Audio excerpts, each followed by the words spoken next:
আমাদের কোথাও কোনো অভিযোগ নেই।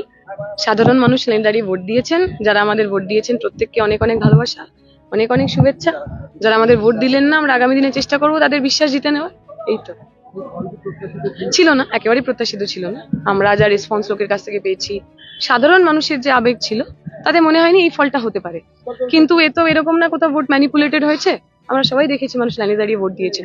ফলে আমাদের অভিযোগের কোনো জায়গা নেই। মানুষ হয়তো চেয়েছেন বিজেপিকে হারাতে, এখানে তৃণমূলের সরকার তারা চেয়েছেন কেন্দ্রে বিজেপিকে হারাতেই হবে, অতএব যারা ধর্মনিরপেক্ষ মানুষ তারা সবাই তৃণমূলকে ভোট দিয়েছেন, হতে পারে।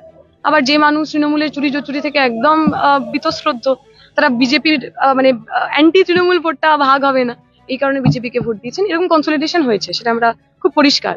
রিলিজিয়াস কনসলিডেশন হয়েছে, লিঙ্গুইস্টিক কনসলিডেশন হয়েছে, যেটা আমাদের মনে হয়েছিল পঞ্চায়েত নির্বাচন থেকে বাইনারিটা ব্রেক হয়েছে। সেই বাইনারিটা ব্রেক হয়নি।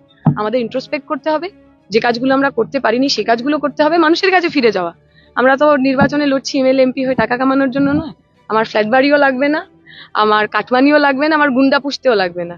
আমি স্বচ্ছ মানুষ। আমি সাহসের সঙ্গে মাথা উঁচু করে লাল ঝান্ডা রাজনীতি করব। আগামীকাল আপনারা আমাকে আমার কাজই দেখতে পাবেন।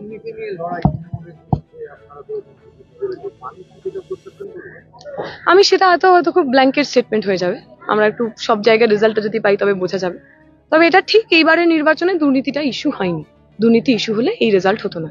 এবারের নির্বাচন, লোকসভা নির্বাচন, মানুষ ওইটা মাথায় রেখে দেশকে বাঁচাতে হবে, দেশের গণতন্ত্র বাঁচাতে হবে, বিজেপির ফ্যাসিবাদী হিন্দুত্ববাদী সরকারকে আটকাতে হবে। আর মানে এই লজিকটা অনেক বেশি করে কাজ করেছে অন্য যে কোনো লজিকের তুলনায়। This is not something that we have estimated. লক্ষ্মীর ভান্ডার অবশ্যই মহিলাদের জন্য। আমরা তো লক্ষ্মীর ভান্ডার, কন্যাশ্রী, যুবশ্রী নিয়ে তো আমাদের কোথাও কোনো অসুবিধা নেই। আমাদের খালি মনে হয়েছিল আমি লক্ষ্মীশ্রী দিয়ে, ওই লক্ষ্মীর ভান্ডার দিয়ে আমার ছেলে মেয়েটার চাকরিটা যে বিক্রি করে দিচ্ছি, we had a problem in that. আমাদের মনে হয়েছিল আমার অভিভাবকরা মাসে 1200 টাকা, 1000 টাকার চাইতে তার বাড়ির ছেলে মেয়ের ভবিষ্যৎটা একটু বেশি গুরুত্ব দেবেন। আমাদের মনে হয়েছে আমরা বোঝাতে পারিনি, আমরা আবার বোঝাবো যতদিন তারা না বোঝেন।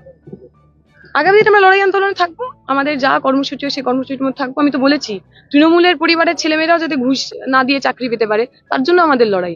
নির্বাচনে জিতি অথবা হারি, রাজপথ জনপদ এগুলো আমাদের। মিস্টার ইন্ডিয়ার সঙ্গে যেমন অনেকক্ষণ কথা হয়েছে, উনি আমার পাশে এসে বসেও ছিলেন। এবং আমি আগেও বলেছি আমার কোনো সঙ্গে কোনো ব্যক্তিগত দুশ্মনী, পারিবারিক দুশ্মনী বা শত্রুতা তো নেই। আমি এটা রাজনৈতিক কথা বলেছিলাম এবং আমি আজকেও সেই কথা থেকে সরে আসছি না। আমি এখনো মনে করি এই এলাকার ভোটার হিসাবে উনি কি কাজ করেছেন আমি দেখিনি।